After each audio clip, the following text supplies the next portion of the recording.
Acum vedem pe Hazard în acțiune. Hazard, ce eroare! De 40.000 de jucători, de 40.000 de euro, să zicem așa, și nu de 40 de milioane. Am văzut ieri meciul dintre Hanovra și Manchester United, un gol cu călcâiul absolut fabulos. Acum Hazard a greșit total această încercare. Mancini spunea înainte de startul sezonului din Anglia că City este cam a patra favorită la titlu. Pe primul loc e Manchester United, pentru că se luptă de 20 de ani la titlu și e o echipă foarte obișnuită. Acum Ramirez pentru Torres! Gol! Chelsea deschide scorul. Fernando Torres profită de o eroare din apărarea lui City și îl învinge pe Costel Pantilimon.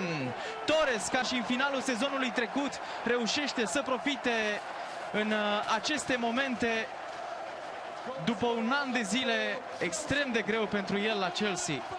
Da, un sezon în care a jucat în 46 de meciuri pentru Chelsea și a reușit să marcheze numai 7 goluri. Ne aducem aminte cât de mult i-a luat să marcheze primul gol pentru Chelsea în sezonul trecut. Cât de bine a jucat faza în această fază, în aceste momente, Ramirez.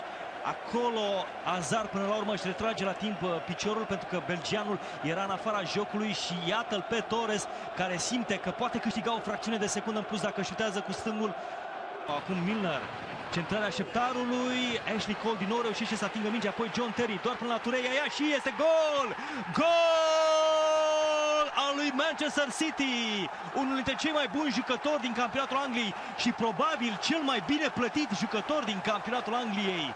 Yaya Toure reușește să aducă egalarea pentru Manchester City.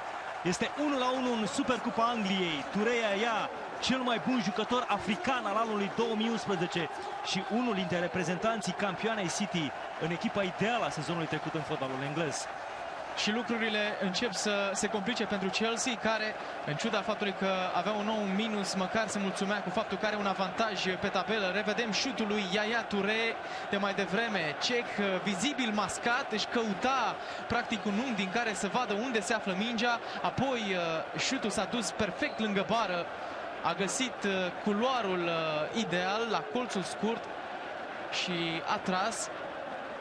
Cu Manchester City acum pe poziția echipei catalane, atacând aproape în permanență cu fundașii la centrul terenului. Nasri, acum o fază cu Tevez. Tevez fentează, șuta lui Tevez! Gol! Gol! Carlos Tevez! Ce minunăție de gol din partea Apașului! Fantastic! Tevez a prins un șiret direct în vinclu. Ți-o dă de nu te vezi acest jucător. Cech s-a uitat la minge, cum a intrat în vinclul porții, fără reacție. Portarul de 30 de ani, super experimentat din poarta lui Chelsea.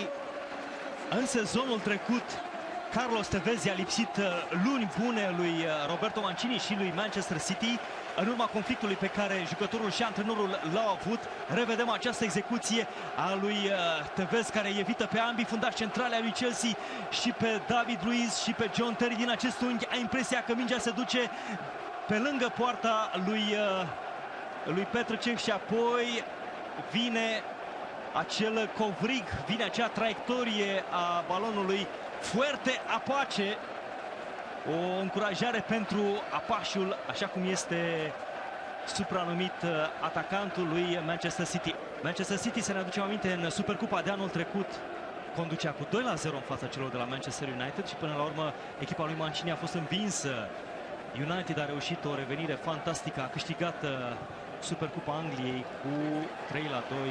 Manchester United, cea mai de succes echipă în această competiție, dar acum City este echipa care are prin planul și este din nou gol! Gol al lui Samir Nasri! Cel care marca golul victoriei în primăvară în campionat pentru City în fața lui Chelsea, marchează acum golul care poate decide definitiv această Supercupa Angliei. 3-1 pentru City într-o dezlănțuire a formației lui Roberto Mancini. 20 de minute de coșmar pentru Chelsea cu eliminare și 3 goluri încasate. De când a început repriza secundă, Di Matteo are fix aceeași privire. când se uită la teren. Nasri a marcat acum singur în care un 7 metri.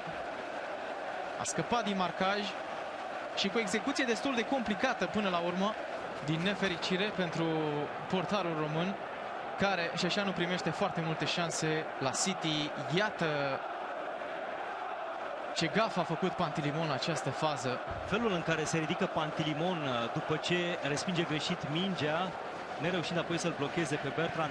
Mi-aduce aminte de faza din meciul cu Manchester United, când Pantilimon reușește să pareze într-o primă fază penaltul lui Wayne Rooney și apoi, până se ridică, probabil că este mai greu decât unui portar cu o înălțime mai mică, Rooney marchează în acea partidă, Bertrand marchează acum.